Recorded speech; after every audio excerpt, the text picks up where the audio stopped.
안녕하세요, 여러분. 어서 오십시오. 시간 Comic Beta Insider, Comic News Insider Jimmy입니다.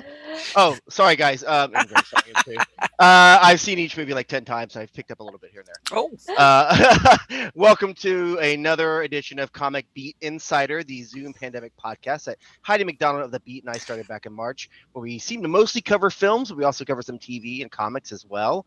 I am Jimmy Aquino with Comic News Insider, the weekly podcast covering comics, TV, film, and pop culture. and I'm Heidi MacDonald. I'm the editor-in-chief of The Beat at comicsbeat.com, the news site of comic book culture. And hey guys, how's it going? I'm Jon Hoche, regular contributor to Comic News Insider and actor here in New York City. And joining us today for the first time is a good friend who creates the incredible, hilarious, educational, and important zine, Koreangry.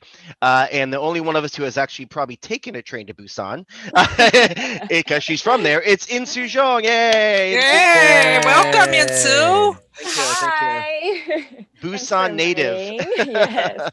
So, So you escaped. You got out of there before the I summer. did. That was great. good time. I'm glad you made it. I'm glad you made it to safety.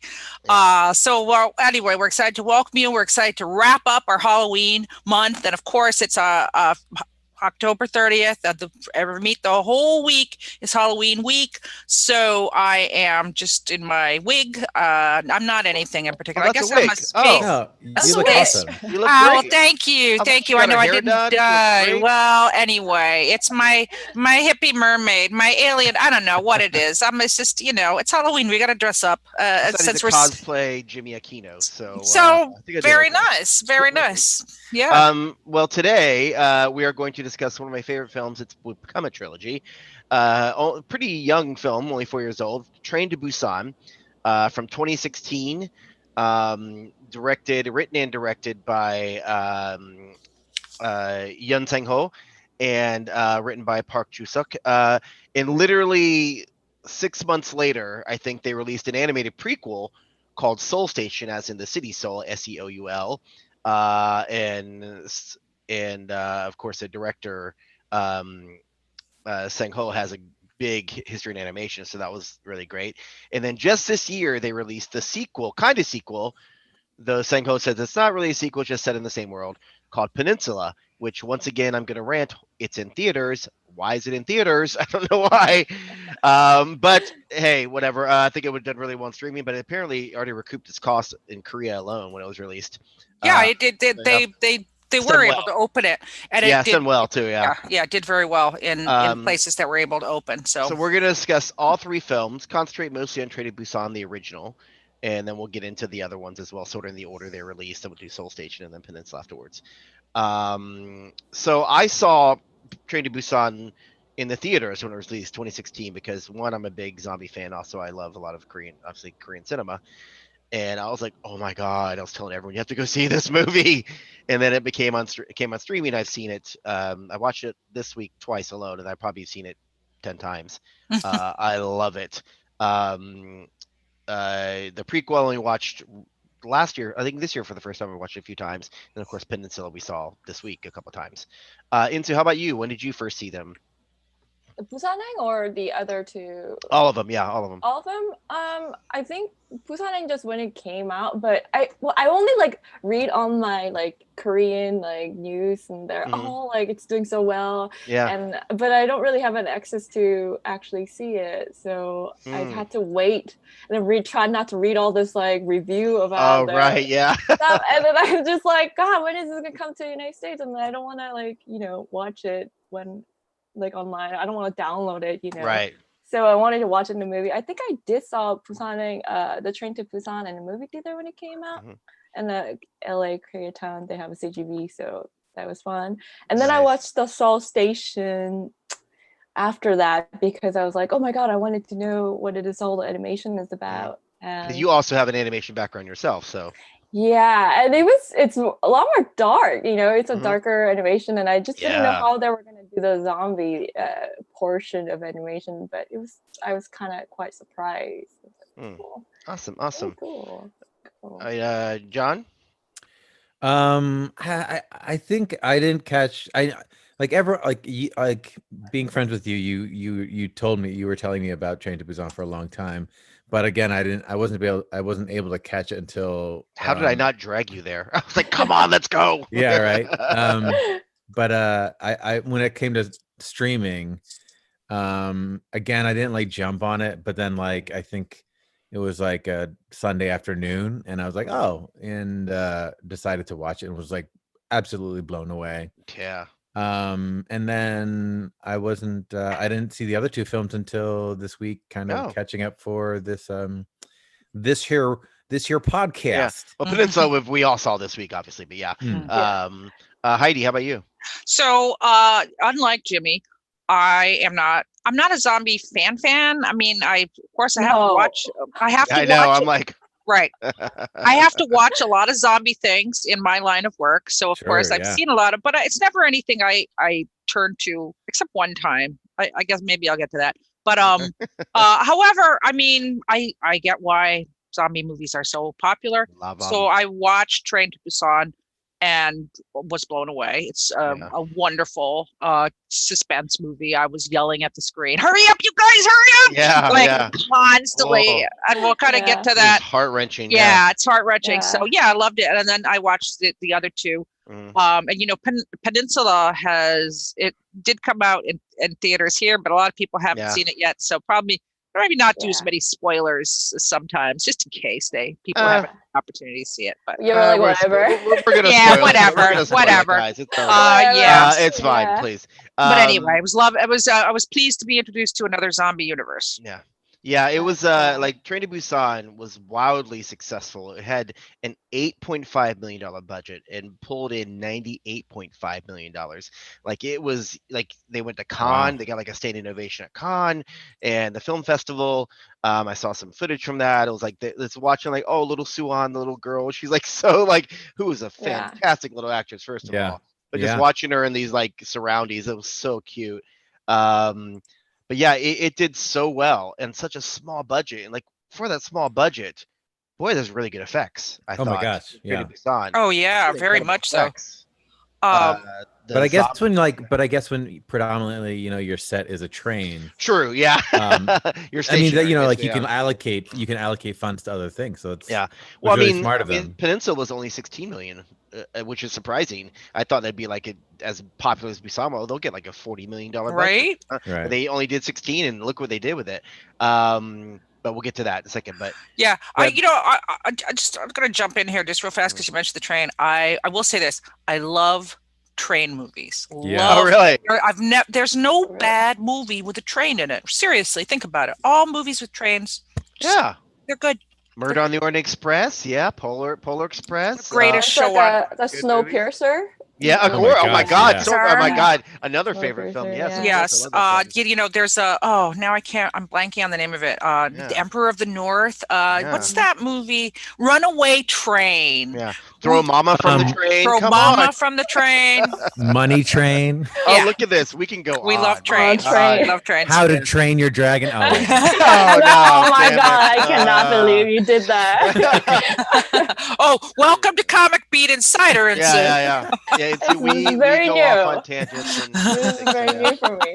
Well, for me, it was like seeing a first zombie movie that features a bunch of Asians, not to mention like Korean people. So I was super excited. Yeah. And I think I understand because for Americans, it's like kind of like, what is this movie? You have no context of like Train to Busan, so you kind of like more hesitant to like check it out. But like for me, I was getting all the hype from Korea, so I was like super excited, and then it didn't, disappoint me. So no, yeah, well that's the thing. Like I think once it got on streaming, people started getting like checking it out and really started getting the buzz, and I started seeing it finally online. My friends like, have you seen Train to Busan? I'm like, yeah, in theaters like a year ago, whatever. But I get that people were like, they caught on to it late, but it was widely popular here. But a couple little behind the scenes things about the movie I found out. So with the director Sang-ho, of course, I think it was his first live action thing he directed. He mostly has an animation background. And he had some characters he wanted to do differently, like any casting. John and I can tell you, he's an actor. I'm a former actor. Casting changes all the time, and the idea I may cast Eunsoo in something, And then John shows up. I'm like, I don't think they really work together. So let me cast Heidi instead. She might be, but let me gender swap the character. Heidi might work better. So that happened. So speaking of gender swap, he originally wanted a son as a character, as a little boy. But he saw Suan, the young girl. That's her real name too, not just her character name. She has been a little actress. So she was, I think, 10 in this movie. She's 10 in real life during this movie, and she's been an actress in Korea for a while. And he saw her in like some drama or some show, and was like, "I think I'm gonna make it a daughter because she's amazing." And also, he was inspired because some people made comments about probably our favorite couple, played by probably our heartthrob, Ma Dong-suk as Sang-hwa, the guy that beats everybody up. Oh yeah, And he was oh, kicking ass. He was such a Yeah. great character. I might have a little crush, but Oh. but of course in his Who doesn't? Yeah, his pregnant. Stand in line, Jimmy. Yeah, I know, right? That's what I'm saying. And his pregnant wife, Jung Yoo-mi, who's also a well-known actress, in there. She's well known for her beauty besides her acting skills. And Dong-suk is kind of, he's a bigger guy, and people like made comments like, "Oh, they don't really look like they go together," like that. But then in the movie, they have such chemistry. They're amazing. It really yeah. worked, Right. and that's what he said. Like at first, the director got the idea from his barber, because his barber sort of resembled Dog in a little bit.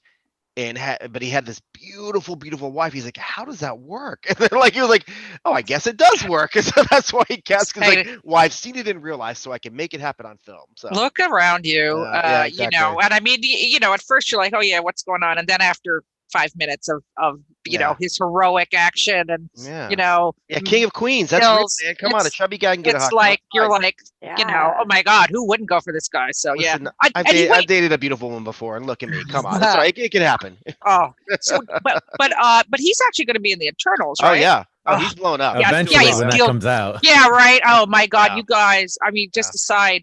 I knew 2020 was going to be a shit show. Yeah. And I thought I probably said this before on this podcast or whatever, but I got to say it again. It's like I said, my reward will be that on November 9th, after the election, I sit down and watch the Eternals. And no denied, unless I can move to Taiwan somehow, I suppose. But. Yeah. I mean, their infection rate is the best in the world. Let's all move to Taiwan. Yeah, they haven't had a case in 200 days. So, they're doing amazing. But just to backtrack for new listeners, have we explained what this movie's about yet? No, we shouldn't. John, why don't you explain it? John, let's talk about this before we John, I would love to know. Inquiring minds. Because I think we're Thank you, John, for reeling us in. Thank you. I mean, just because we're all so excited about it, because we just assume. But I mean, for people who don't know what this is, it's a Korean film, but it's a zombie film. I mean, at its bare bones, it's an amazing zombie film, made in Korea, that takes place on a train, and that's all you really need to know. There's so much more to it that we're going to talk about. Yeah. But that's kind of the basis of what everything. Yeah, it's like Die Hard on a train with zombies. Yes. But we have this. But the backstory even further is we have this father who's a fund manager. He's a very business guy, and played by, of course, another great actor in Korean cinema. Gong Yoo. Yes. And his daughter. He's separated from his wife because he's such a businessman. Even in the young daughters, Kim Soo-an, and they live with their mom, and she wants to go see her mom who lives in Busan because they're in Seoul, right? I think they're in Seoul, right? And I think they're in Seoul, and and Seoul to Busan is geographically Seoul is capital, and the Busan is bottom of the peninsula. Mm-hmm. It's a little shorter distance than San Francisco to LA. That's okay. Okay. I thought the train. I thought it was a pretty short train ride. It's what is it? A couple hours? It's the whole country is smaller than California, so it's Like an hour ride. To Busan, it's just closer. No. It's about 2.5 or 3 Oh, hours. okay. Oh, okay. But it is. But I should say it is a bullet train, right? It is. That is a bullet train. Yeah. Because I wrote it. I thought it was gonna be an hour too, but then it was like, actually, it's like 2 hours. Yeah, but I mean, if it's, from LA to San Francisco, like if you're driving, is like anywhere from 7 hours. 7 hours. And even on the train, would be like about 2.5, 3 hours. So yeah, that tracks. Train from because I love riding an Amtrak from San Francisco to LA because they make a lot of stops. Oh, it's like a longer ride. It's like 7-8 hours train ride. Well, very long. And we don't have bullet trains here because not yet. Yeah, not yet. Oh. Train takes a very long time if it's like a regular speed because I did. I'm going off the tangent. No, do it. That's what we do. From LA to New York, I did across the Amtrak train, and that was 3 days and a half. Nice. 3 days and a half. Yeah. So it's just like, to give a context, it's just like not that short of a ride. It's about 3 hour. Okay. 2 hour ride, and that's what's happening in this trip. About the length of an awesome movie. Yeah. And they, and they make a couple stops, but So that's the idea, is that young Soo-an wants to go see her mom because she's unhappy with her negligent father, who doesn't really pay attention to her.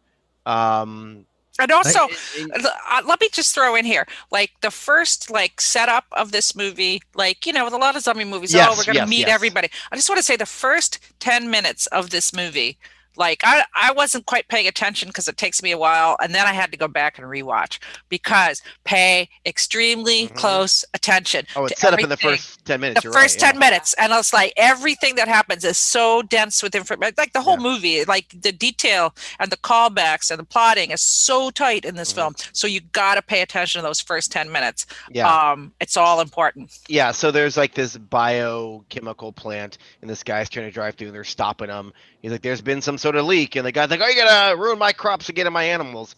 And so they're like, god damn it, blah blah. Then he hits a deer, and this is when we first see a hint of it. Not a hint of it, an outright thing. The deer, after the truck drives off, or he kills the deer does the body bone creaky, then gets up and has the zombie eyes. You're like, oh, what the fuck, and but then we never see another animal zombie, which I was kind of hope we would have seen. Well, you're not allowed to have animals on the train. Oh no, fair enough. There you go. Well, I mean, some trains you can't you? You can have like a little pet carrier thing like that. How cool that be? Like a little pack of cats, zombies. Too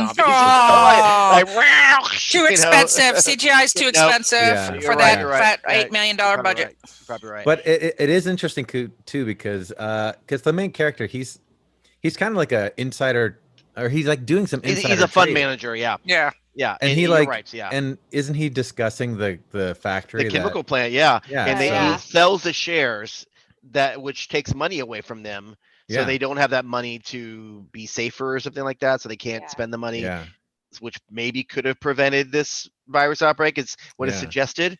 So of course he feels incredible, later on feels incredible guilt. And one of the things that I love about this guy as a main character is he's not likable. No, in the beginning. Yeah, absolutely. It's very selfish and very not really looking at other perspective. And I think there's a whole character switch in this whole movie. It's just like makes it so like, oh, a person with a feeling. Yeah, he's got his little icy heart melted a little. Yeah, as the shit goes out of the story. But all three movies have a really strong subtext of social commentary, and that's of course super. Well, the hero's not always the hero you think he's gonna be. Like, he's not the hero in this movie. Like Dong is. Dong sucks the hero. He's the action hero. And he's a supporting character, which is awesome. Which is great to have this supporting character be, because you expect the lead guy to suddenly be athletic and somebody thinking about it, and he's like, no, he's all right, but it's like Dong Suk who's like, I got this.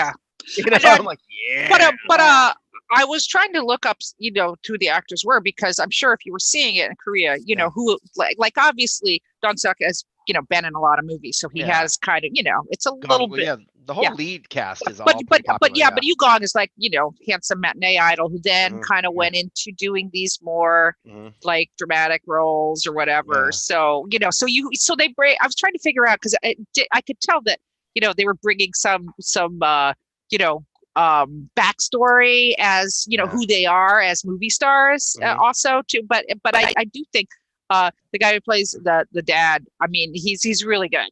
He's really good. I mean, he's great at being an asshole. Yeah. And he's really good when you see being a dad at the end. Yeah. And then you see him develop and, turn to decide that he's got to think outside himself for once. And he's excellent at that.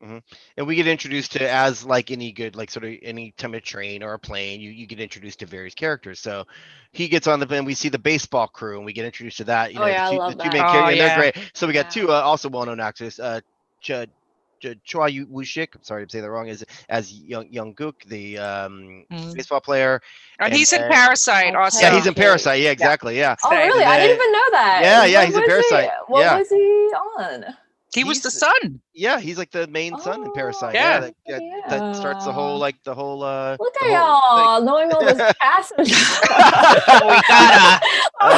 gotta. I'm a big Bong Joon-ho fan anyway. But, I see. But and also Eunsoo will probably know, but Soe, my little Soe. Soe, who plays the girlfriend kind of, is from the famous K-pop second generation K-pop group. Yeah, it was Wonder like Girls. Big one. Yeah, Wonder Girls was one of the most popular K-pop girls in the second generation. And she's switched to, like many singers over there, switched to acting a lot. She switched to acting. She left Wonder Girls I think a year before this. She left Wonder Girls, who were still very popular, and to concentrate on her acting, and she got this big film. Actually, I want to share something on the screen about her real quick, just to show. I think it's cute. I think it's cute and adorable. You got it? Can I? While you're doing that, I just want to talk about. So I love the character of the baseball player in this, because he's like he's super sensitive. Yeah, and, he's great. He cries at one point, and I'm like, we need more. Great. We need more like athletic young men to be crying on film, so that other people see that it's okay for that to be a thing. Can you guys see my screen? Yes, we can. So this is the Wonder Girls video with their big hits "Tell Me," which I love the song. Tell me. Anyway, so this is Soe, and just watch what she turns into. This is Soe. And here she comes. Here it comes. Yeah, Wonder Woman. Yeah, all right. And throughout the whole video, she's Wonder Woman. It's so adorable. It's so cute. Look at her. Oh my God, she's cute. So great. Oh, may see some Wonder Girls. So hot. Wow. Wow, you shared video. We can do that now? Yeah, look at that. Come on, the world is... have I stopped sharing? I don't know. Did I? Yes, you have. Yes. Okay. I just to kind of throw this in there. It's like, when you watch a disaster film, American disaster film, like when Shelley Winter saved the ship in Poseidon Adventure, she brought, like, again, it's so fun if you know who all, Red Buttons is doing this, or, so that's why it's like I went and I looked up who all the actors were, so I could kind of get a feeling for how they were. Because it's like, obviously, she's a famous pop star, so she's the only one I recognized it. Well, her and my dog, I'd seen something in at first, but then going back, I'm like, oh, Soe. And but yeah, so there's and then the other one we meet right away. We meet a couple other ones. We meet Kim Il-sung as the Dick COO of Stallion Express, the main sort of villain human, who is fantastically a villain. He won. He's the only one I think in the cast that won multiple awards for his portrayal, because he was such an asshole, and I think he won in the Blue Dragon Awards, the best supporting actor, something like that, and some other Asian cinema awards. God, he was so deliciously evil, but I would have punched his face, but I also respected his acting. I'm like, oh, you're such a good actor, you jerk, I hate you. But he was so great. So we slowly meet these, and it starts off. As soon as you get on the train, it's moments later, like almost minutes later, that it starts off. We're on a ride. So we see, first of all, not a train conductor, the guy that's, I guess, the ticket taker, that's called All Aboard. They're all conductors. Those are conductors. Usually the guy who drives. To my train people. Okay. Just to tell you, my grandfather worked for the train. Well, like industry, I said, apologies to my train people. So one of the conductors is terrible at his job, because he's calling people on, and some girl just runs in behind him on board, and he doesn't even notice. He's like, well, whatever. Everybody all aboard, I guess. Zombies, you guys want to come in? Sure, come this way. And so she gets on board. We immediately know, okay, something's up. And knowing, seeing what happened with the deer, we're like, and we know it's a zombie film. We're like, okay, this is the first one. She's turned. But no one seems to notice. Like, she is really kind of loud and smashes through the thing and sits down and no one pays attention, which is a nice commentary on, like, we see that in New York and probably LA, like New York on the subway. There could be like a freaking knife battle where it's like, oh, I'm on the subway, I don't care. It's like nobody pays attention. So it's kind of rings true. But when they do pay attention to another commentary in society, is the homeless guy who comes in. They're like, oh, this is the problem, not the girl frothing at the mouth, who busted through here. This homeless guy, But I mean, we're not sure what's up with the homeless guy at that point. He's muttering to himself, I killed him. I'm like, this guy's crazy. And also, how irresponsible adults letting a little girl just stare at this. We don't know this guy. He could be dangerous. And they're letting a little girl just stand there and go, what's going on? Well, like, let her hang out. I will say, in all of these movies, like, children are jeopardized, and they really just get away with, like, like, I mean, I like I said, I can't. Everybody in this movie is so appealing, and I couldn't stop yelling, like, get back in your seat. Yes, that little girl. What are you doing? But we do get a little like of the morality of the little girl. That might be the first one where the dickhead CEO is like, oh, don't these guys like this stay. She's like, my mom says people who think that are idiots or something like that are dumb. I'm like, oh, good for you, snapping back at them, right on. So you get to see this little girl's clearly raised very well by the mom, maybe not the dad, but the mom instilled in her a lot of great morals like that. So that was cool. And then very quickly, the girl that runs on turns, and again, it's such a great moment. She comes bones cracking through the entire aisle and making little noises and snarls, and no one pays attention because, again, knife fight in New York City subway. I'm on my phone. I'm like, whatever. My headphones are in. I'm like, yeah, sure. Yeah, please don't bother me. Great. It's like you're like avoiding slashes. It's like, so kind of I get like, yeah, I guess that would probably happen too. But she and then immediately turns, and then it's just on from there. It is on. Yeah, it is nonstop. Yeah. Well, it's nonstop with some slow mo. As my my girls, as my oh my girls would say Jack's for listening. Nonstop. So and you might get that, but so you're the only one getting my Korean references. But there's a few people out there watching probably get it.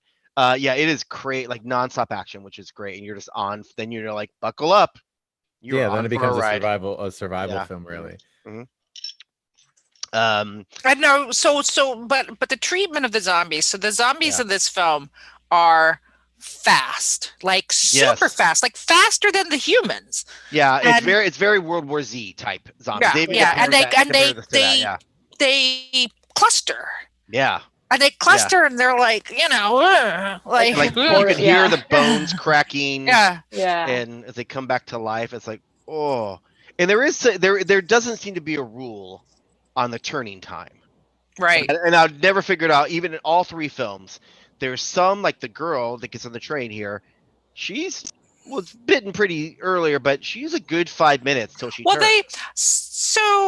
I don't know, John and Eunsoo, what are your thoughts on that? Because I have a theory. Some turn right away, yeah. On the turn time, I thought that this movie, not to give too many spoilers away. I think it's just interesting because I think the turn time is also like you kind of give in to the disease or whatever's turning you into a zombie, because like some people seem to be able to fight it off. Yeah, reject becoming a zombie as much as they can. So I thought that was really interesting because I don't think we really see that in Western zombie movies a lot. It's just like you're bitten and then you slowly decline into a zombie.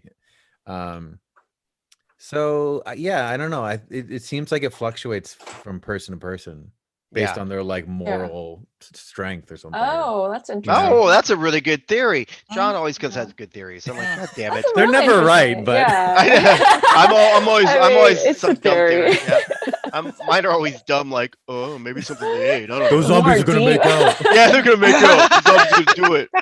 That's always my theories. They're gonna do zombies it. don't do it. They're gonna do it. Watch me. Eunsoo, any?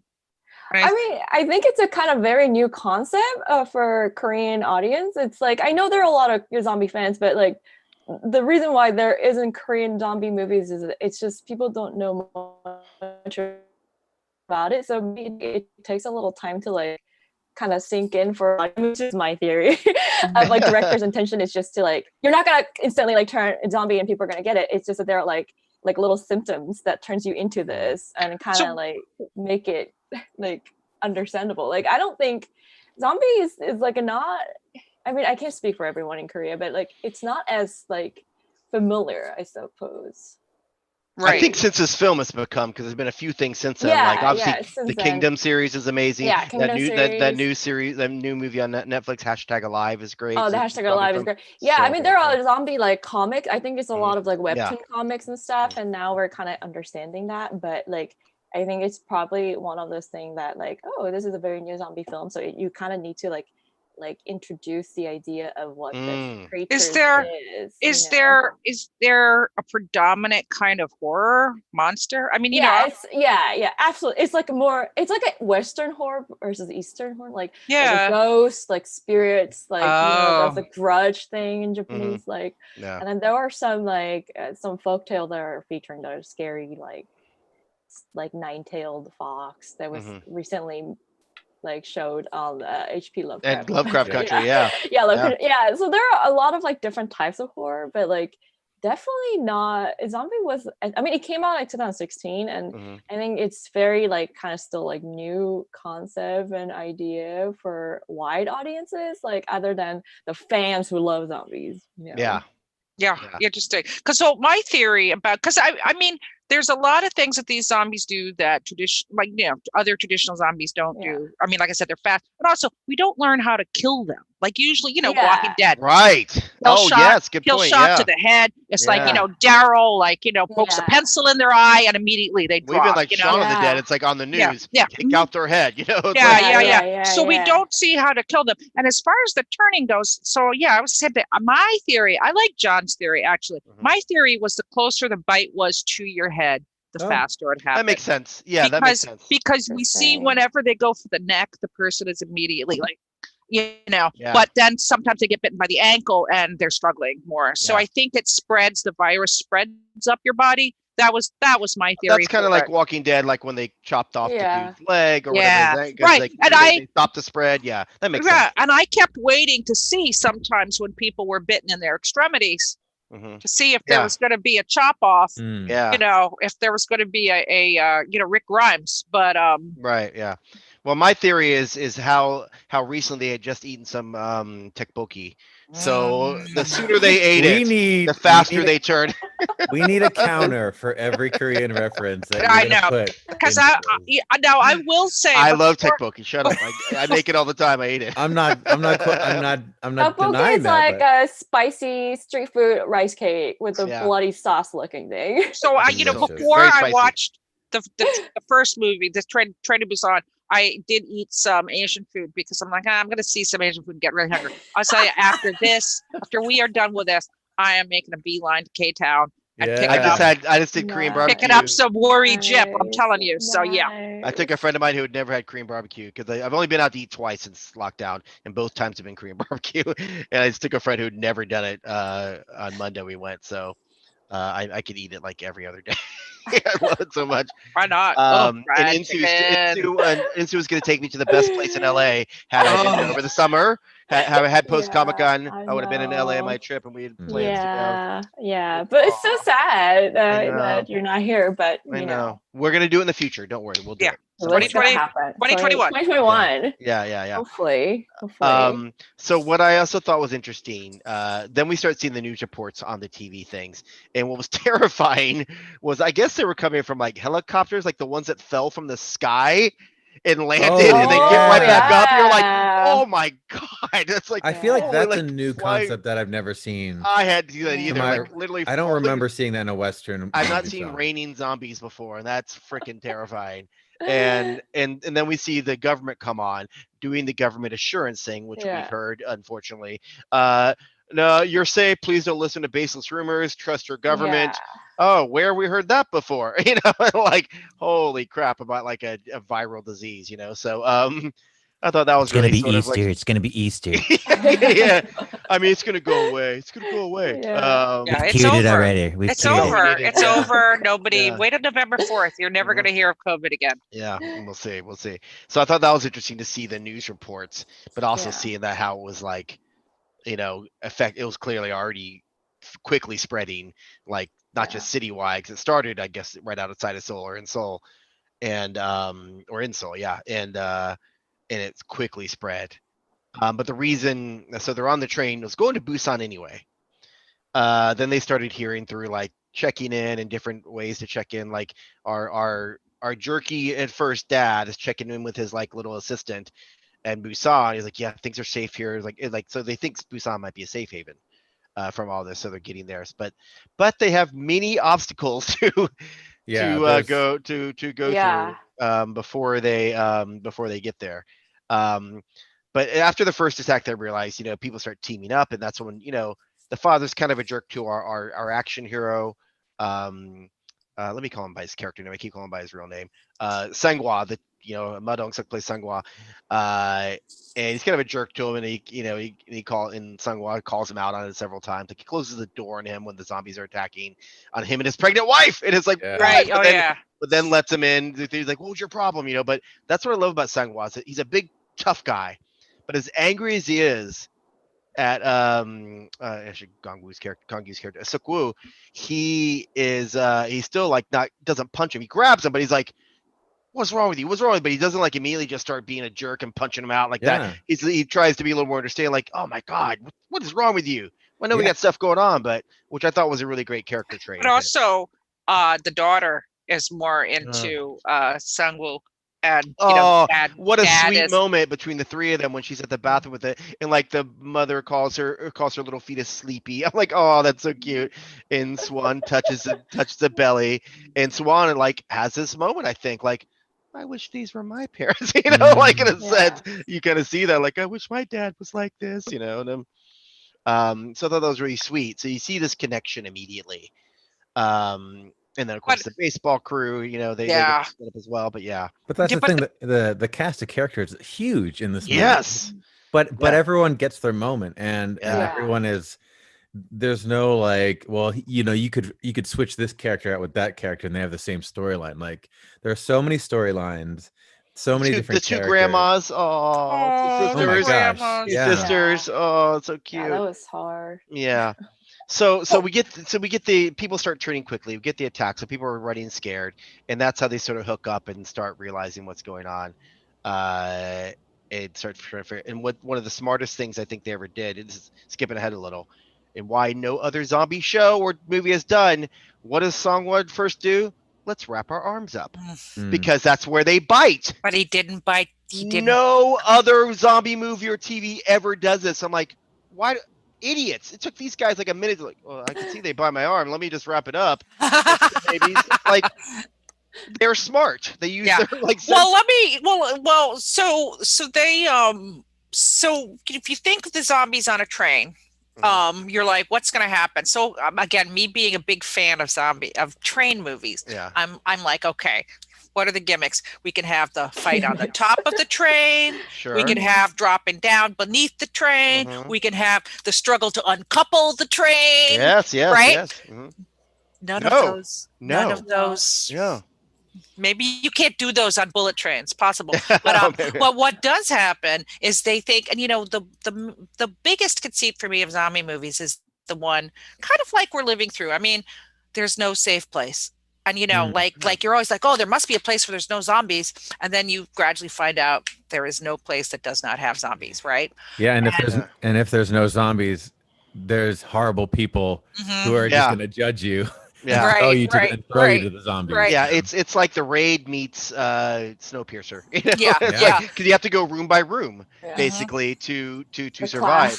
The class structure, exactly. Yeah. Right. Well, that's exactly what it is. Is that the train cars become these the most class structure, and they get off at a stop where they think the army is going to help them. A fantastic action scene. Turns out the army is not going to help them. And, you know, the dad thinks he has an in because he's been on the phone with his little buddy. He's like, oh, go to the East Gate or whatever. Go to the East Gate, you know? And anyway, it's just this brilliant scene. And then I'm like, oh, there's going to be a race to the train. And there is a race to the train against the zombies. But everybody gets on a different car. Our heroes are separated. Yes. And this middle section of the movie becomes dynamic, a battle to fight their way through the train to rescue the little kid, the pregnant lady who are stuck in a bathroom on a train. But a very important moment in that train station is when he's going to take Swan, his little girl. Why aren't we going? Why isn't everyone going this way? She questions him constantly about his being a jerk, and she's like, you're not gonna. What do you mean you're not everybody's not coming? What about them? These are your new friends. And he's like, we have to think about ourselves. We can't think about anybody else. And you posted that picture, which is such a scary moment, where he's running off and he turns and you see the zombies that break through the glass and start attacking. And she's standing there alone crying and looking like she's about to get taken out, and then our literal Deus Ex Machina, our hero, my heartthrob, Sang-ho shows up and just freaking elbows the zombie out of the way and saves her. And I think that's the first moment the dad is like starts to turn and starts to be like, oh my god, I need to. It's like I want to be my daughter's hero. Yeah, I want to be my daughter's. So that was a really great moment, and then you see like even again Sang-ho showing he's a bigger person. He doesn't shut the door on him. He lets him through, and helps him. And I just like, I think one of the things that made this movie such a hit is the brilliant staging of everything. Like how the zombies are moving, and like I said, they move very fast. And they move in clusters, and so we very often just see our main characters in the foreground, and then in the background we'll see this cluster of fast zombies as this kind of dust cloud, Tasmania devil of death. Terrifying. Yeah, and it's brilliant. It's just, it's such a great vision of it. Yeah. So we get back on, as you said, we get back on the train, and we're separated though. So we have the pregnant mom, the little girl, and was it one of the grannies was with them? I think one of the grannies, yeah. And they're kind of stuck in the bathroom, and then you get the baseball player, and you get our two heroes, Sang-ho, and then our lead dad in another one, and then of course the privileged in the first class car, very up front. So they try to figure out a way to so we start following the three guys, and they got to go rescue his wife and his daughter, and then find their way up front. So that creates all sorts of problems. A couple little comical moments, as well, which was a nice little levity there. Yeah. But also, oh my god, that's when that actually that's when the raid scene. There's literally car by car. You're like, I don't care how unrealistic this is. I'm going through cars. Obviously, I fucking love it. It's like taking them out, freaking. Dog Six has strategy, because he's clearly got some background in either military or his character, which we don't talk about. He's like, all right, I'm in the front, you're in the middle, you're in the back. I'm like, that's like the ancient Romans. That's great, holding the line on each side, and not so you don't get flanked. I'm like, that's great. That's really cool. I like the whole tunnel scene. Do you remember that tunnel scene when it was going quiet, and then they just figure out the timing wise, and they try to go up the cart where they store things, and just again, I don't care how they got the granny up there, how they got people at the making noise. I don't care. It's fine. They got him up there. All right. They somehow didn't make noise and get him up there. But John, go on. I'm sorry. No, I was just gonna say,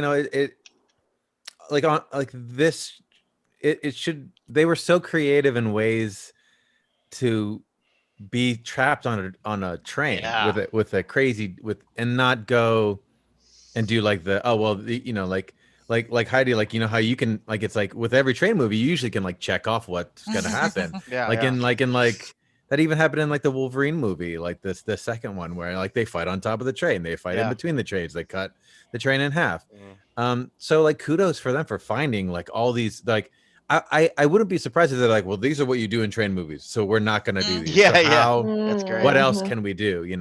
That's cool. Just so smart. It's just so smart. It really is well done.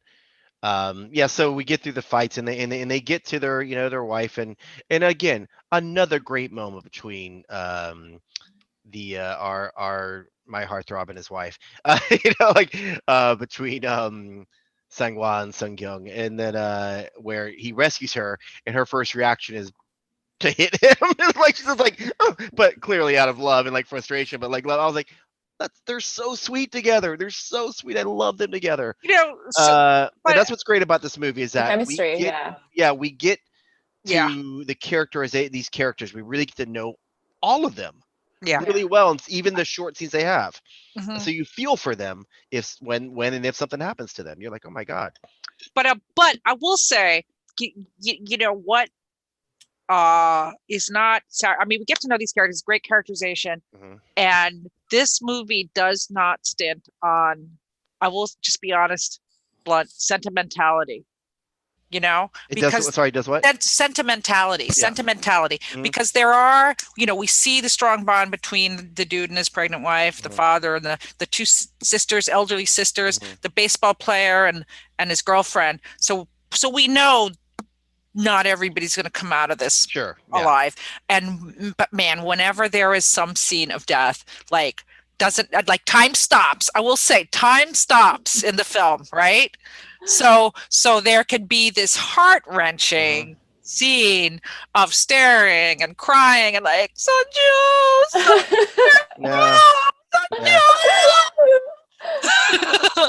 I'm sorry, but so at first, I mean, that's why I was like, come on, you guys, move, what you idiots, come on, there's zombies. So you're in that moment, and you're like, it's like, I mean, how do you know to react? Like, you're in a moment, like, your loved one is just died or killed. Yes, that's so true. You're in a state, you're in true. shock. You're in shock, and you're just like, what do I, I'm sure that's probably happened in all of our lives. Somebody where something really bad, we're like, we need to go, like, but you're in shock. It's like that. So that I get, and I gotta say, this definitely pulled at my heartstrings. Like twice, I fucking full on ball. Oh, I think it works. No, I think it works. It works. Full on cried. Yeah. So, or to reference another episode that we did, the movie was short, and they had to stretch it out by adding.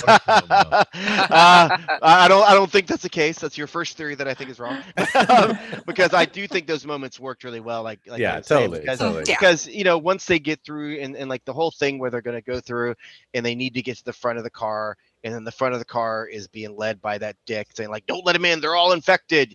Because, again, that he's just an asshole, but also he could be right. You're like, they're not sure what's going on, and like completely. And like in our little Sui is up front, with them and communicating with her, her crush, the baseball player. And he's like, we're on our way. She's like, oh my God, it's great. But then they're like, we're not letting them in. What are you talking about? So the struggle to get in. What a great villain, though. Yeah, like I said, he's fantastic. Because let's be real, like he knows they're fine.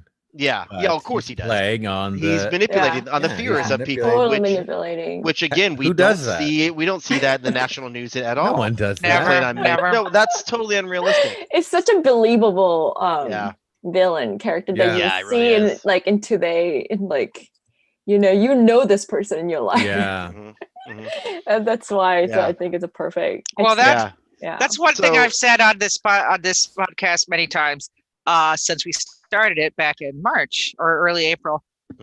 It's like it used to be when I watched these movies. I thought these corporate or political villains were so unrealistic, and I no longer feel that way. Yeah. Oh, they're totally for sure. Someone you fucking know. Yeah, exactly. Yeah, we unfortunately see it in the news all the time. Yeah. Well, so we're thinking we're nearing the end of the movie, but it's really not. It's just gearing up for the first of our big deaths. And like, so we bust through, we're going to get, and that everybody is like, not everyone's going to make it. So you're like, oh my God, something's going to go wrong. And of course, my love, Sang-hwa, is holding the door physically to save everyone else. And he knows he has to sacrifice himself. And when he does, and screams out, I was so fucking pissed off at this. Screams out about like, honey, the baby, because they hadn't named the baby yet. And she made a joke earlier about like naming the baby. Honey, the baby's name is, and am I wrong? He never got to say it? The baby's name, or did he yell out a name? Am I missing that? Did. Yeah, he did. Did he? Oh, he did yell out the name. Okay, so okay. Okay, so then I'm fine. Okay, so he yells out the name, and then he gets bit, and he knows, and this is to John's point, he's such a fighter. he fights it off as long as he can to hold them back. You see his eyes turn, and he's and he is like he fights off best he can, and then finally they get through, they bust through, and then of course the COO, and we lose him, and I fucking Yeah. Oh, the wife standing there crying, I start crying, I'm like, no. And then you're like, oh, how are they gonna make it? That guy was the only dude who knew what he was doing. He's the only one that could actually fight. He was their only chance. Yeah, I'm like, oh my god, they're all gone. But also they always discredit the homeless gentleman. Yes. Right. Is also a hero in this. Yeah. And it's so interesting that like the homeless guy and like the big goon guys who has a heart of gold are like the two heroes, but then the lead of it is like this, like, you know, morally ambiguous corporate dude, but who has an incredible story arc, you know. Yeah, so we're gonna let's rush to the end so we can get to the other films real quick. But so we get through, and then you know, they have to get off the train to try to get another one, a smaller, like, you know, train to make it to Busan. I will say the engineer of the train, the conductor, the guy who's driving, he's another hero. Like I said, I love trains, painted in a very heroic light, really, you know, trying to save people, really smart. Yeah, and he even like tells the COO guy, like, no, we have to save people. What's your problem? So they have to get off the train. Of course, people get separated again, and a lot of people sacrifice themselves. Our hero sacrificed himself. The homeless guy sacrificed himself to save the wife and the little girl and everybody. And then we get the old lady sacrificed. The old lady sacrificed herself to for her sister, you know, and like and it's like, then we get, you know, the CEO constantly just kills people by literally throwing one at a zombie. He literally like you know, throws Soe's character in, you know, a zombie gets her, and then in a sweet moment the baseball player holds her knowing she's turning and knowing he's now going to die, holds her crying. Another moment I teared up. He's like holding her crying, his eyes out, like, as he realizes, because he tried to play it cool at the beginning, he knows he loves her, you know he loves her, and like so he's losing his love, he's going to go out with her, and then we finally get to, and then she bites him and he does. So I know, which is, hey, that's how I'd want to go. So you know, why not? My love in my arms, Sang-hwa in my arms, and he bites me. That's fine now. So we're skipping ahead really quickly, but it's like, we get to the final. We finally get to the train, and the last survivors are, unfortunately, the dick COO, our hero, the dad and the little girl, and the pregnant wife, and they get in this little train, you know, and they're being chased by this horde. Another terrifying moment of where they latch onto the train. You're just like, oh my god, what is going on? No, please let somebody survive. Because I really, at that point, I'm like, oh, they're just gonna kill them all. Yeah, because they finally do some of those outside the train fighting, hanging on to the train, things that you thought you might see, but because they've held off on it for so long, it's really exciting and effective and scary when it happens. I mean, I was really like, you know, it's a zombie movie, so I know there's going to be a limited number of survivors. But I was so invested in everyone. Like every time anybody died, I was just like, no. Yeah, I know. So the CEO finally gets his. He gets bitten and gets turned, but then he attacks our hero, who again has to sacrifices himself to save his lung, because by now he's become the father she's always wanted. He realizes his mistakes in the past, and he's looks like he's willing to change and turn things around. He's becoming the hero. Especially after his new friend had just sacrificed himself, and he sees people around him sacrificing themselves to help him and his daughter, who they were strangers to. And so he lets the guy bite him just to save the wife and the little girl. And but again, takes a while to turn. So he goes in, and oh my god, I fucking bawled tears. That little actress Soo-on. Oh my gosh, she's great. Christ, in that scene where she's screaming Hajima, which is, or Gajima, like, which is don't go, like, is that right? She's screaming, it's like Hajima, and she's bawling, I'm bawling, I'm like, oh my god, she's so good, because you're like, you feel that she's finally connected with her father and wants him in her life, and he's gone now. So he, you know, the pregnant wife and her, and then another sweet moment, another very touching moment, you know, he knows he's turning and he has to go, like, I got to get out of here so I don't attack them, and he has this great memory of her being born, and you're just like, oh my god, Mm. why are you making me cry this entire freaking movie? Yeah, and it's like, holy crap. So we get the mom and the daughter, or the separate mom, the pregnant mom and daughter, get to I guess they finally get to the Busan, near Busan, and they we see them in the train, and I'm first of all like, well, don't sleep on the train because there might be stuff on the tracks. Like, you gotta learn, but there's like two things. Like, one is slow down, one's the brake. Like, the dad says that's the brake. I think pregnant lady could have figured out it was the brake because she has survived this long. But anyway, again, she's probably shell shocked a little. She's a little shell shocked. But then, they get there, right? They get there, and then another freaking moment of tears. We do see that they're soldiers, but they are, and then I'm not going to say how it ends, but it's like, is this going to be the fog ending where everybody is, or the Night of the Living Dead ending where they don't know that the good guys, or will the soldiers realize these are humans, and how they play this off. A call back to the start of the movie. What's I'm saying, like, so good.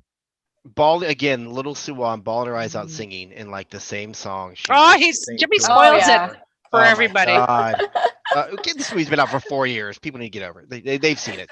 I know, but we hope they're not tuning in. They're not tuning in to if they've gotten through this far, they've heard everything. All right. Yeah. Right. Rosebud's the sled. Sorry. Oh. So it's like, I still see people getting pissed off by things like that. I'm like, get over it. So it's again just another heartbreaking moment, just a heart wrenching moment, because they're like, oh my god, what heart this movie had for a zombie film. Like, so much heart to it. Yeah, incredible work. As we're talking, it was just coming to a realization as we all kind of are, I think, under the agreement that every time someone except the corporate villain dude dies, we were sad, which is so absolutely different than Western zombie movies, where we build these cliches of fodder, zombie fodder. There's like these characters that you're like, ugh, I can't wait till that person dies, and it's like we relish when they get eaten by a zombie. It's like we mix them, obviously. But here it's like no one was like a terrible person that you're like, I can't wait till that person gets eaten until exactly. Even like in The Walking Dead, I remember like, oh, just kill Carol off. But now she's become a great character. She used to be a terrible character. They finally started writing her good.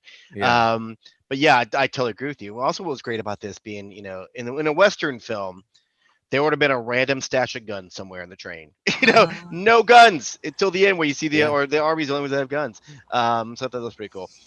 So that's amazing. I saw a little behind the scenes stuff. There's a really cute little, like, Suwon had a really great relationship with everybody on the cast, and really cute.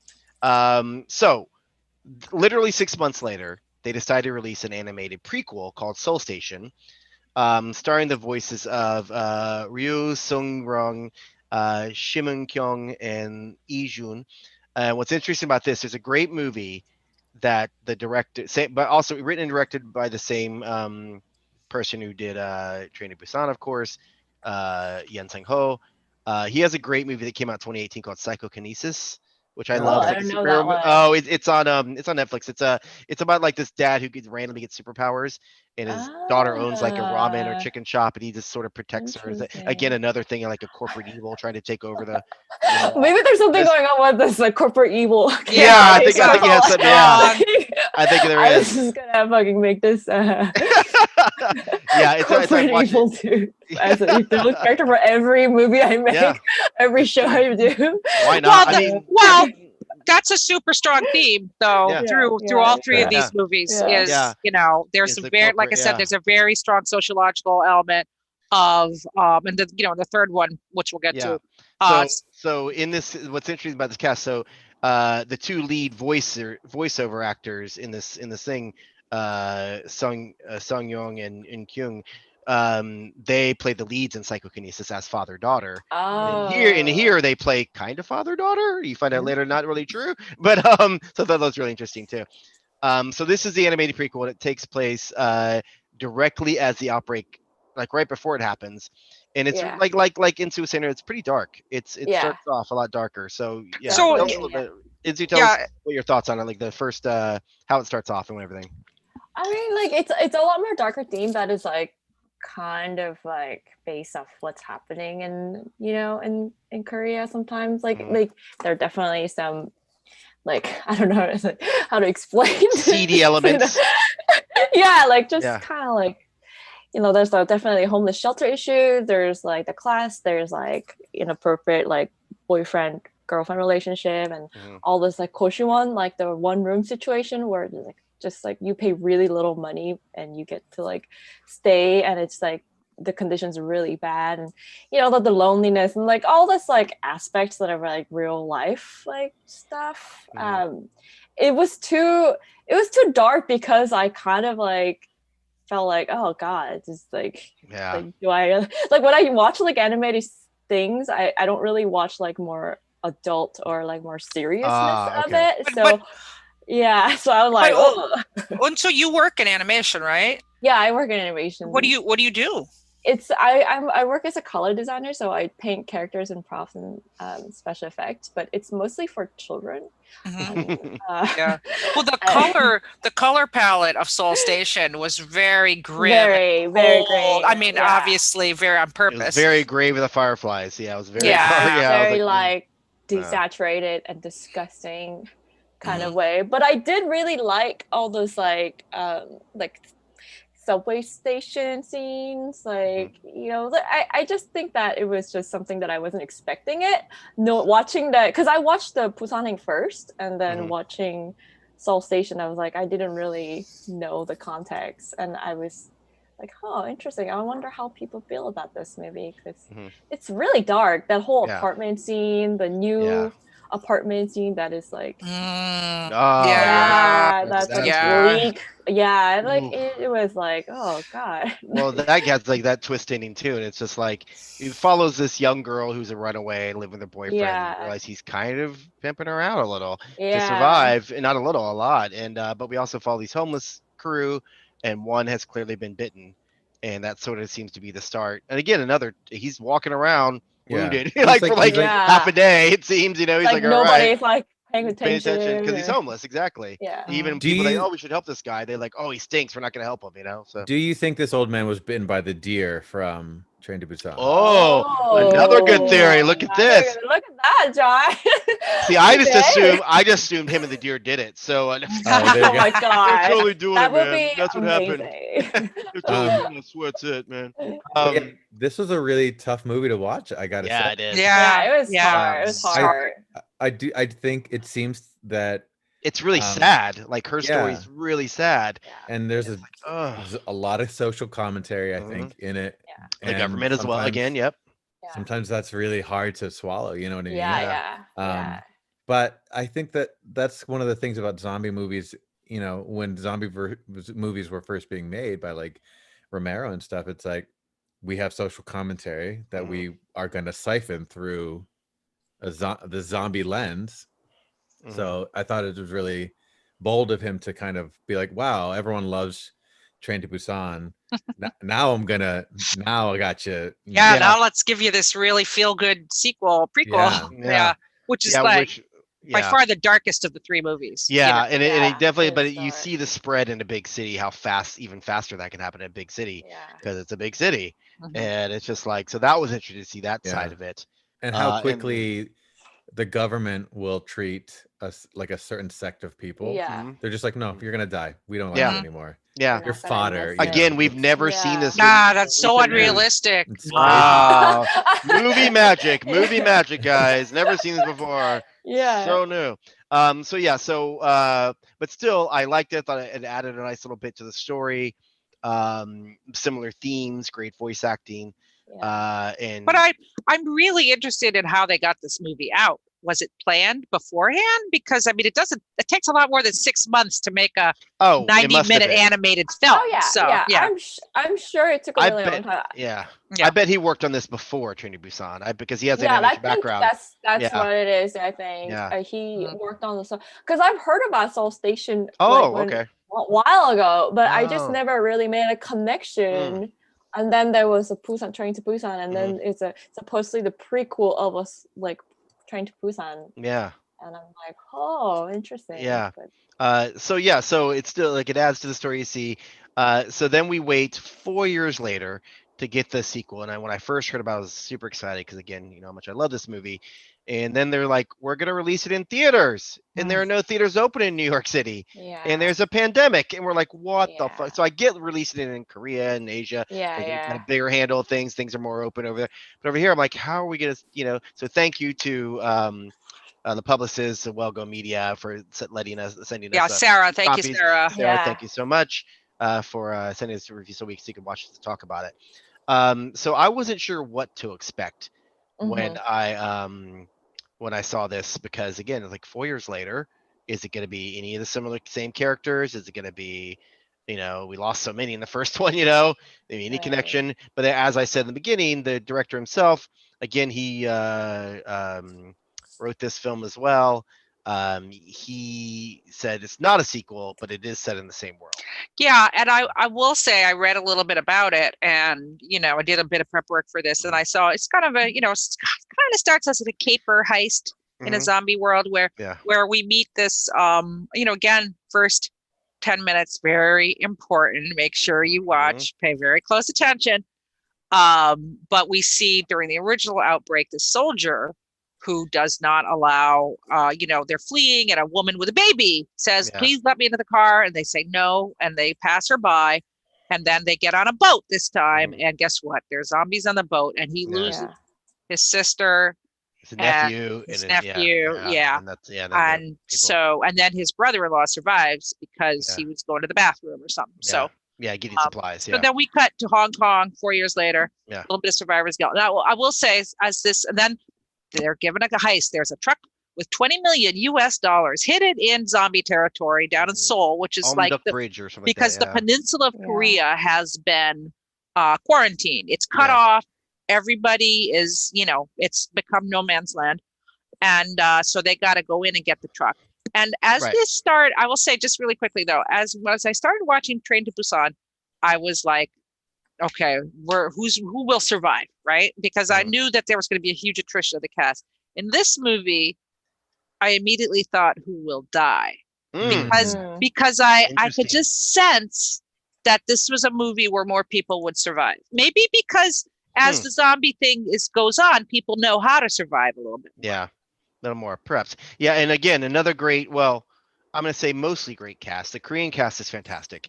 And very famous. I'll get into that one. I know where you're going with this. Yeah, Gang Dong-won, a very famous, plays Jon Sik, the lead, the tortured sergeant, you know, who lost his sister and nephew. He's great.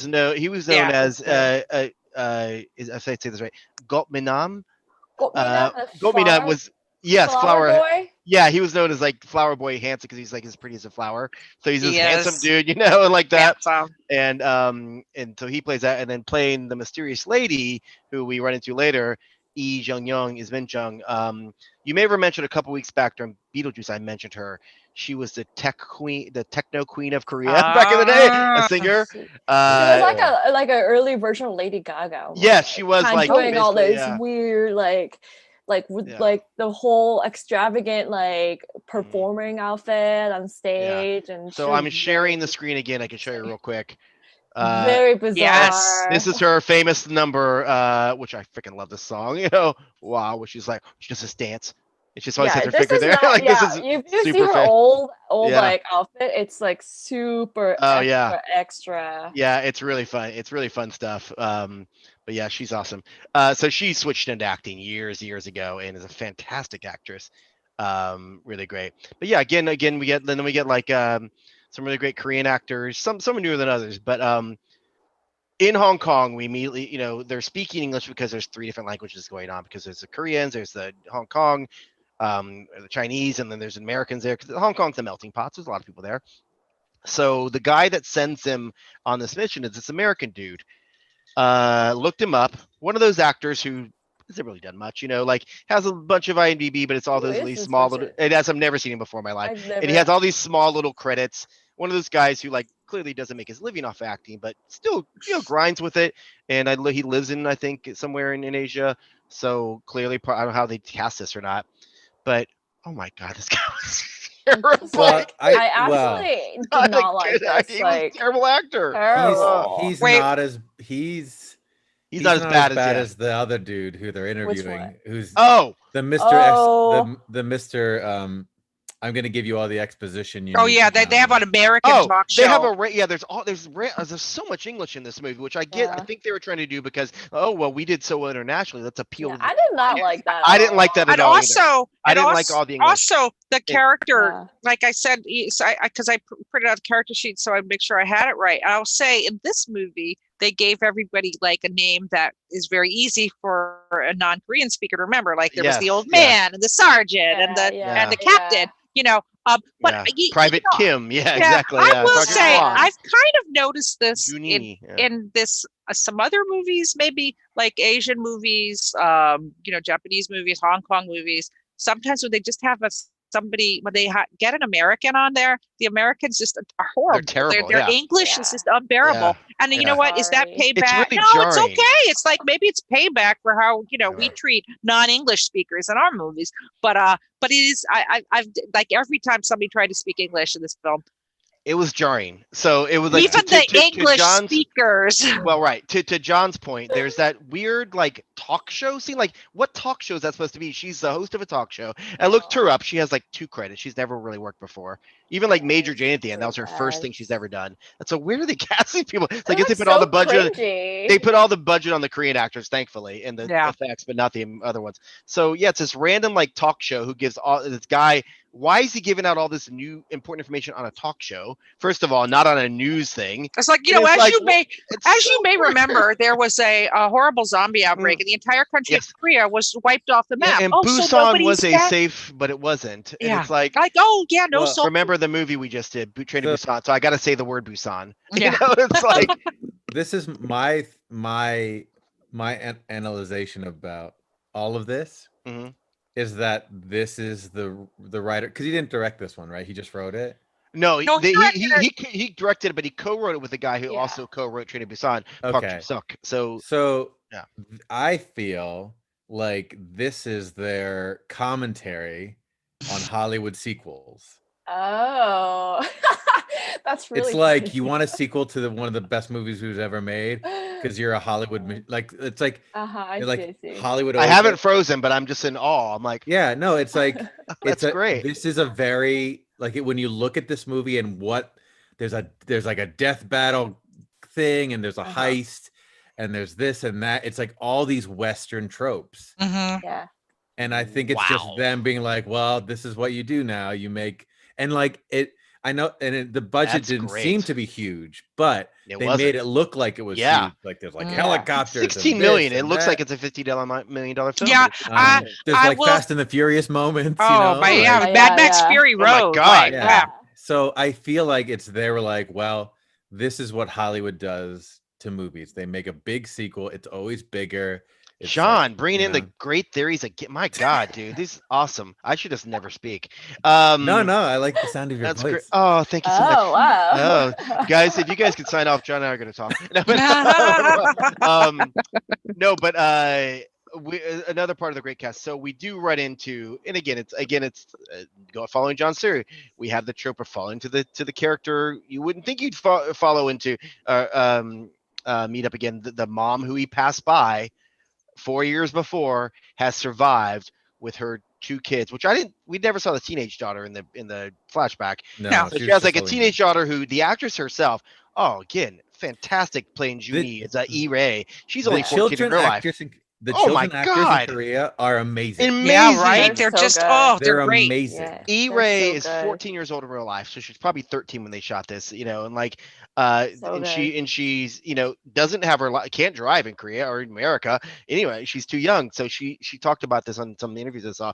She's like, so they set up like almost an amusement park type ride car. And all the adults just taught me how to react. And you see her reactions, like she's looking in the mirror, the way she looks like she's a experienced driver. That's amazing. And then the little girl that Yeon, who plays Eugene, the youngest daughter, is adorable and fantastic, and she gets some great moments too. Mhm. And again, we see like the tortured, you think, hero, our little flower boy, Got Me Nam. He is kind of the hero, but kind of, I think the sisters are the heroes in this because it's Yeah, like, sisters are- especially Junie. She's so great because she rides in. There's a great little, of course, a Terminator moment, where she's like, she doesn't say like, call me want to live, but she says something very similar. What does she say? Just like get in, I think, or something like Yeah. get in. if Oh, you- hop get in in if if- you hop. get in if you hop- wanna no, live. it's hop in if you want to live. Hop in Okay. if you want to Hop live. Yeah. in. So we kind of skip it. So quickly they find the truck with the $20 million, but then quickly get attacked by zombies. They get split up. A couple of them, die. So he gets rescued by the daughter in the car, and that's where he meets the mom that he had, whatever. And then we find this whole other group as survived to this army that's gone crazy. Right. This army unit, what are they called? Unit 631 or something. Yeah, like that. 631. And to John's theory here, like this also reminded me because there was a lot more of like the Walking Dead trope Yeah. of the humans. The humans are the real enemy. Yeah. And Yeah, I yeah. mean, the guy who like there's this evil guy who's like the lieutenant, or the sergeant, pardon me, the sergeant, and who is like they have zombie arena battles, like they take humans and throw them in there. It's just Very so random. Yeah. very Negan like. Yeah. I have to say. But again, this- 4 years in a zombie apocalypse, you look for yes, of entertainment. course, Oh, of totally. course. Like, that would happen. Yes, Why yeah, not? yeah. But it's Yeah, like a absolutely. mall is their base, an old mall they've turned into their base. So they've somehow survived by just ravage, trying to find things. There's clearly other little pockets of people like the mom and their daughters and the old crazy army guy, their grandpa, has somehow survived. So our hero hooks up with them, and they realize, well, the only way to get off here is that if we get that money back and get back on that boat. So they think. Well, there's a satellite phone involved. Yeah, yes, right. You're right. That's the satellite Yeah. phone. So they have to Little bust into the army base. And that's when like the brother-in-law gets captured, and he's part of this arena battle. So again, you see some sort of hints of Train to Busan, where sort of sacrificing himself to for the better of mankind, for the better of his brother and brother-in-law. But yeah, that it's like I definitely like the first time the young daughter shows up in the car. I definitely laughed out loud, but I had I had a lot of fun with it because I'm like, oh, I don't care. This is realistic. Oh like, my God, she is yeah. badass. She's like, of course, there'd be a Yeah. little speed racer in this. It's so good. It's so great. Yeah. Yeah. Junie was like, my favorite character. I love Junie. this She's so is- great. like their commentary on to me using that lens, their commentary on Western action sequels is perfect. Yeah. It's like it was literally like everything that like I latch onto about like just like popcorn movies. They hit the mark every time. Well, also what really bugs me what very little bugs me in these films, especially Train to Busan, it's like almost perfect. But in every movie, all three, nobody closes a fucking door. It's like a fire. Close the door. They're coming after you. Close the door. Yeah. Quit leaving the doors open so they Yeah. chase you. But again, you're in a state of shock. You're not thinking straight. Whatever. So that I would say, like, just moving forward, like the last third of the movie is kind of a car chase, and definitely Fast and the Furious. I'd say Fury Road though too. I mean, where all the I have they're- another analogy. yeah, they're hanging out of the cars and everything. And I will say, I thought a lot of the car scenes were CGI. And right, I mean, I don't think it was real cars. Yeah, well, like I think it was a mix. It was a mix of because she was in this little like fake car on this little like little like thing they built, motorized thing, doing a lot of those up close shots. But I'm sure a lot of the other stuff was probably CGI, I guess. Yeah, I mean, I would argue to say that it was all CGI, but the fact that like we're not sure is to their credit. You know what I mean? It is, but I will say it was dark, and it was all shot in the dark, and I think one of the things about I mean I'm not they did a great job with what they had, and they, I thought they would, like you, I would have thought they had a huge budget, and they were given a pretty modest budget. I mean I think there were definitely some CGI cars. And, every time it cut to the CGI, like my suspension of disbelief dropped a little bit. So the zombies didn't do that for you? All right, sure. No, because the zombies were human, and it's like that's the uncanny valley of CGI. Yeah. I mean, there've been all these studies of CGI scenes and how they don't affect us because we just it doesn't track as real. Like whereas the Sam Raimi Spider-Man movies don't hold up because a lot of times you're like, Peter Parker looks funny. I know, and that's one of the reasons why Fury Road was such a breakthrough again, because it was all in camera. And I mean, I'll never forget after I saw that the first time, and I walked out of the theater and I thought I had been in a car crash because we just weren't so used to seeing things that we felt were real, and that affected us. Just it's just a visual thing that with CGI, it has a flat. It doesn't have the weight and the light and everything that we expect in the real world. So our brains tell us it's wrong. So it doesn't have that jeopardy. I feel one of the things, probably CGI, but that was terrifying. Was they have that thing like they've seen in real life where rats in the subway have like somehow got tangled together. Oh my God! Rat king. Yeah. So we see a zombie king, and then the going out like. Oh my God! I know that was scary. Yeah, that was. Oh my God! Imagine that crawling at you. It's like, really like holy cow. But my analogy for the final thing, it's like at first when my first view, I was like, that's okay, all right. But then the second view, I really liked it a lot more. Where did anyone ever play the game Halo when it first came out? The very first Halo game. Remember it was like wildly popular. So it's this great, space varied planets shooting alien, like open. Everything, you can go anywhere, and your fight is, but the last scene is a freaking driving scene. You're like, what? I've spent this whole game, I'm driving the last scene. But again, the more I played, the more fun I had with it. So that I felt the same way with this. The second and third time watching, I'm like, okay, I really like to see a lot more of them. You watched the second, third time? Yeah, I watched it 3. Jimmy is a demon for research on this. I was like, that's it. I'm not watching this. No. I was really turned off by it's just so, I just felt like I couldn't really make a connection to a lot of things. I felt like, yes, I agree with you. It didn't have the disconnect. Yeah, and then you didn't have time to really get to know the characters. Yeah, and even like the Korean villain, like it just seems so like I just didn't I couldn't. Yes, they were more cartoonish. Theo was it was a lot cartoonish. It was very Americanized, evil. Yeah, again, to John's theory. Yes, yeah, to John's theory, and it just feel like I really wish that they developed more of a story. Like in the beginning, I really think that if they had more of a story arc in the berry or something, it would have maybe more. Like when the brother-in-law goes, I didn't really feel much. And I did at the end. I did get a little teary with the mom at first because you're right. Like the Captain Seo and Sergeant Huang were very cartoonish, evil guys, bad guys. But I was like, all right, that's just fun. That's really they're silly. But I thought the fact the mom and the daughters were the stars of the show, and I freaking love them so much. Yeah. So when we get to the end, where after the chase, they survive the chase, kind of. And again, grandpa didn't really feel, even with grandpa, I didn't feel when he died. I'm like, poor grandpa, whatever. Like, all right. But it was when she gets shot in the leg, the mom, and possibly staying back to, which may have worked better had they let her, have they killed her, like that. Not in a Western movie. No, not a Western. Yeah, had they killed her off, I'd have been like, okay, that would have worked better. I'd been pissed, but it worked better. So she ends up surviving it. But that reunion of the three, I'm just like, oh my God, they made it. I was so happy. Yeah. Got so teary. And then there's Major Jane in her very first movie, I think only credit on IMDb ever. There. Oh my God.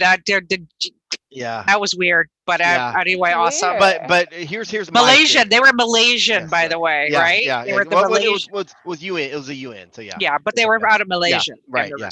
So here's my theory of what I felt. Maybe, and I ended up. I liked this movie. I didn't love it. I love Train to Busan. Yeah, I was entertained by this movie. But absolutely, I would watch Train to Busan again. Moments, this one.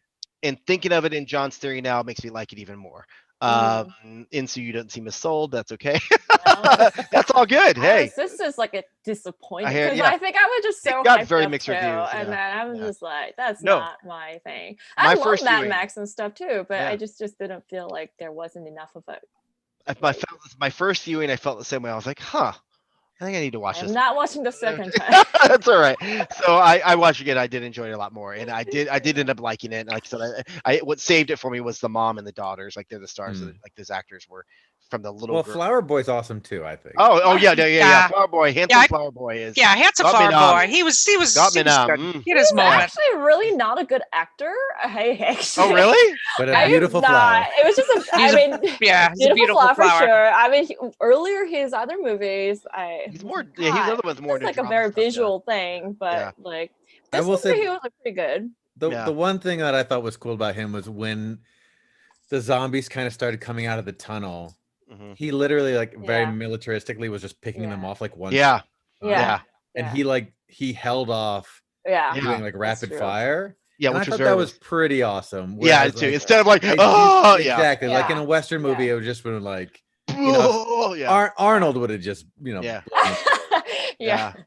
picked up the truck and thrown it. Well, I think there were a lot of similarities about the two films. I mean, both of them, have these cute little girls who are in jeopardy, and and then the mother's very important in both of them. And then we see the first movie, we see the dad go from selfish asshole to somebody who cares, and and then the leading man of this movie is kind of the tortured tough guy. The tortured tough guy who sort of redeems himself. Sort of redeems himself. So there are two different kind of archetypes. But there's the older guy, like there was the grandpa, and there was the homeless man. I mean, I felt like there was a lot of analogs actually in the two films. But we just didn't care as much. You get to know them as much. Like I did, like I said, I had a nice little moment when the mom and the daughters were reunited, just because I love those characters. I got invested in those characters. The three of them I got invested in. The other ones I was like, man, kill them all. But but what I felt could have worked. I'm not a Hollywood writer. I'm not a whatever writer. What I felt they could have made it a sequel, because we're led to believe at the end, again, spoilers, Train to Busan, that the little girl and the pregnant mom have survived. So maybe they survived, couldn't get off the island, and that military unit they were with was Unit 631. Oh. And she has her baby, who, granted, the little girl in Peninsula is probably 8, but her baby only would have been 4 or 5. But Soo-yeon's character would have been 14 by now, just as she is. So those could have been the characters, and we would have had some connection to the first movie. Like, and maybe we could have had some flashback where the sergeant knew her from something else. I wonder if that might have been the original germ of the idea, because the characters do track with the ages pretty well. Yeah. So it would have been like, and then that would have been such a great character arc for the mom. Yeah, exactly. And I mean, you say she was a techno queen, she was. Lee Yeon, but she's great. I mean, she becomes a total badass. Like whenever she's like gritting her teeth, like she's great. She's really much better than me. That was terrible. So she does it well. Junie's my favorite, the little speed racer driver. She's the best. Yeah, that is my favorite character. I love her so much. Such a smart character development. Yeah, and she's great too. Yeah, and I love her relationship with her little sister. Yeah. The sister is like, Uni, tell me, like, they're yelling at her. She's like, you got to get in bed right now. But I also felt like in the first movie, like the women characters, I mean, they were fine, but they weren't badasses. Whereas in this movie, they had a lot of girls who were badasses. It's true. It's true. For sure. So that was cool. Yeah. So normally in Sue, when we do old films, like I recast them in a modern remake, and I tend to recast them ethnic, usually Asian. So since this one's all Asian already, pretty recent, there's no need to do it. So I'm gonna go ahead and whitewash it. No, I'm just kidding. I was like, I'm gonna cast it with white people. No. So this was fantastic to cover, because as of course, John and I are both half Filipino. Of course, you're Korean. And being an actor, John and I are both used to whitewash casting. We've dealt with it ourselves for years, and so that's why I always recast it with kind of an Asian cast and something like we did. I recast it with all Asians. I recast, all sorts of stuff with it. But this one, obviously, we don't need to do. So, yay! I know, right? Exactly. I think that Arnold Schwarzenegger. No, I'm just kidding. Could have played the grandpa now. Have you watched the other Korean zombie film, the Kingdom, the movie, and then the Kingdom's a series, and then the movie Rampant is a movie. It's a movie. Yeah, I've seen those, and then of course Alive #Alive just came out. Yeah, I've seen those. Did you watch Alive too? Did you like the Alive? I loved #Alive. Did you like it? It It was good. I mean, really liked it. I thought it was very. I thought it was pretty good for like it was just focused on one main actor and actress, and I don't know if everyone else watched it. #alive. I think I'm gonna have to watch it after. It's really good. Yeah. So basically, it takes place in these apartment complexes. I think are they in Seoul? Maybe I don't know. And they're like, you know, it's really kind of this. The zombies are all outside. They're stuck in their apartments alone. They find a way to get together and try to survive. But it's really these moments of like just almost like Tom Hanks and in a Castaway kind of Castaway where he's like by himself trying to figure out how to survive. You're like, this is really cool. You know, that's awesome. Find ways. It just came out like a month or two ago. But Kingdom is a series. It's 2 seasons in now. Which takes place in the Joseon period. It's like a Korean period, like that is just definitely period piece, before imperial time, and it's just very, very cool to see like traditional outfit, the Koreans. Fighting zombies, and then Rampant is so similar to Kingdom, but it's a movie. It's the storylines are very similar. So I'm curious which came first, but that happens in Hollywood all the time, where the same idea happens. But I love to. We recommend those other Korean zombie ones for you guys. Rampant I love Rampant. It's so good. Yeah, I love Rampant too. Good. Gotta check those out. I mean, I really enjoyed this kind of deep dive, or not deep dive, just like thrown into the pool of cinema. I mean, we all know Bong Joon-ho, but obviously there's a lot more to it. So if you haven't seen, like, most of Bong Joon-ho's movies are on streaming. Like, I think the only one I haven't seen is his very first one, the one Barking Dogs Never Are Bite or something like that, and it's on my queue to watch. But like, if you haven't seen Mother, holy shit, that's incredible. Mother's amazing. Of course, Snowpiercer and Parasite. But Mother is incredible. Like, the actress was like 70 something, and she's an incredible Korean actress. Oh yeah, she's great. Won all these awards. She's amazing. There's a lot, and there's a lot of, that's what I love about Netflix. It shows a lot of, because K-dramas are so big over here now. There's a lot of great K-dramas, and there's a new kind of a comedy sci-fi fantasy I started watching, the School Nurse Files. It's really fun. It's like 6 episodes, like 40 minutes each, and it's just this silly kind of fun little sci-fi fantasy comedy thing. And that's really good. But there's a lot. You forgot to mention the host. Oh, of course, the host. Bong Joon-ho. Yeah. I saw that in theaters too. That's sort of Bong Joon-ho's first big one. That's sort of Bong Joon-ho's first big one that sort of hit over here. I remember seeing that in the theaters here. A lot of really good stuff, Korean cinema and TV out there for sure. And a lot of good, music coming out of Korea. Oh, well, we still have to do, we're still, looks like we're going to be doing Comic Beat Insider for quite a while to come. And we're going to definitely do Jimmy's K-pop episode. Do a K-pop episode. Yeah, that will be probably a mini series. We'll probably do that as a 10 episode mini series. We have to get into like back on 24-hour fun day. Oh my God. Yes. You just live stream for 24 hours. I think that should be what it is. I'm learning so much more about you. Well, last year when NC visited, we formed our own K-pop group called Jimsoo. So we're gonna start. It's been tough for the pandemic. We can't get together, rehearse. We have all these great dance routines, but we'll have to figure it out. All right, guys, we'll wrap it up. We probably could have just talked about Train to Busan this whole time. No, it's good to include all three of them. Yeah, absolutely. It's really fun. Yeah, really fun. All like the Busan, the incredible film, Peninsula. I dug. I'm curious to see how it does. So let's go. So you know what? Let's do this since we watched it. Let's do like a rating. Let's go around and do a rating, like on a scale of 1 to 10. Out of 1 to 10 of how we felt about all 3 movies. Who goes first? Somebody go first. I will say I felt like Train to Busan 10. Yep. For an action film, or 9.5. I say 10 for the most ultimate. Okay, but no, 9.5. I would say the animated one, I'd give it like a 6.5. I know I'm breaking up the scale because it was hard to watch. It was just hard to watch. But technically very well done, but just real grim bummer. And but Peninsula, I would give a 6. Actually, it was certainly enjoyable, and some good stuff in it, some fun stuff in it, and it's got a lot of mixed reviews, but mixed reviews. But that said, I'm definitely eager to see anything this director does. He's Psychokinesis, go watch it. He's got some really interesting ideas, and a really good filmmaker. So some good stuff. All right. Eunsoo, what do you think? Oh, I'm very similar to Heidi. Like I would give 10 for Busan, Train to Busan, but oh man, the animated one, Seoul Station, probably 7 because I appreciate the whole effort of animation and everything. But it was really hard to watch. Like that was really rough. For Peninsula, I just did not like it. But I'll give 5. Fair enough. Yeah, fair enough. You know, I'm a generous person. It's true. She is, yeah. Right. John, what do you think? Yeah, I'll let's see. Seoul Station, I'll try to go in order. Seoul Station, I'd give like like a 6.57.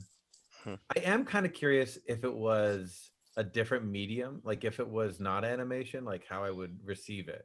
Yeah. I agree. I'm wondering if that was the disconnect. Yeah. And then Train to Busan is a 10. Yeah. And then I'm gonna give Peninsula like a 7.5 because the action movie junkie in me really enjoyed it. Yeah. And there was I think there was something very familiar about it to me because of all the Western action movies that I live off of. A trope. And I'm kind of, but that's like a good thing, but also I'm a little disappointed that I was so familiar with it. And you know what I mean? Coming from to be not necessarily a sequel to Train to Busan, which was like something to me that was like almost like a revelation in a zombie genre. So I think like a 7.5. Okay. 10 all around for me. No, I feel like just going with John's, like I feel like I wonder if I have liked it a little bit better if Peninsula was animated. Like, I think if you would have reversed those, because I think that the human situations in Seoul Station were brutal, and I think if we saw humans doing it, we would have had a lot more empathy, more visceral reaction, more visceral reaction. Whereas Peninsula was kind of like this cartoony action, and it would have been. I wonder if it was like animated. Yeah, that's interesting. Yeah, interesting. All right. Or maybe stop motion. No, I'm just kidding. So for me, of course, Train to Busan 10. My God, incredible. It's a perfect film. Performances alone, just in story.